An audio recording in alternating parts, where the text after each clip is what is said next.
Hi, I'm Shelley Levette with ChildCareLand.com, and today I want to share with you some ideas that you can use to help develop beginner scissor skills.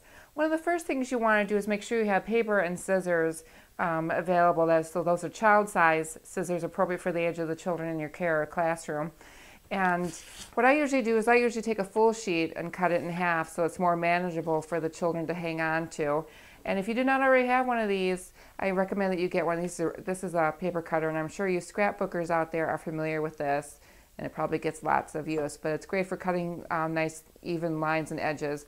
So you just take your paper, a full-size sheet of paper, and then put it in here, and then cut it in half, or whatever size you want to put into the cutting area. And then those beginner scissors, the children would just take the paper and just make different kind of cuts into it, whatever they feel comfortable doing.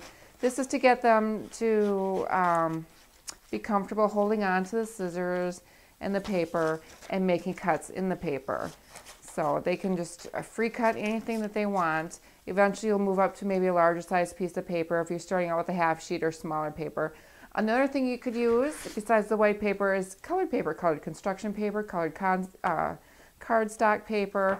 They're a little bit thicker, so the children may have to push a little harder with their scissors to make the cut. But again, adjust the paper size to what you feel is appropriate for the children that's in your early learning environment. So that would be a very beginner activity to do. Beyond that, you could start with just basic lines for children to cut. These patterns on my website at childcareland.com underneath the video section, and these are big, thick lines for the children to be able to follow with their scissors. Again, these are printed in full size, so you may want to just fold these in half. This one you would fold lengthwise like this and cut them down a bit for children, so it doesn't seem like, oh my gosh, I have so many lines, to cut.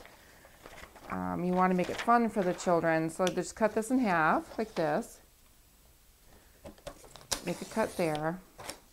And then again, you could actually cut it here too if you wanted to make it just a smaller piece of paper for the child to cut. And they would just take their scissors and follow the big black lines. And eventually their hands will become more steady and they'll be able to do these lines. And then you can move on to shapes. And I'll have another video with some patterns, cutting patterns coming up soon for that. And these are just longer lines. So if these were a little bit too short, you could use this one with the longer lines that the children can cut. And again, the big thick lines help guide the scissors as to where they should go. Children can kind of follow that. Instead of doing a free cut, they're learning how to follow lines on here. And so you can see the difference that these lines are longer than these lines. So the children would cut that.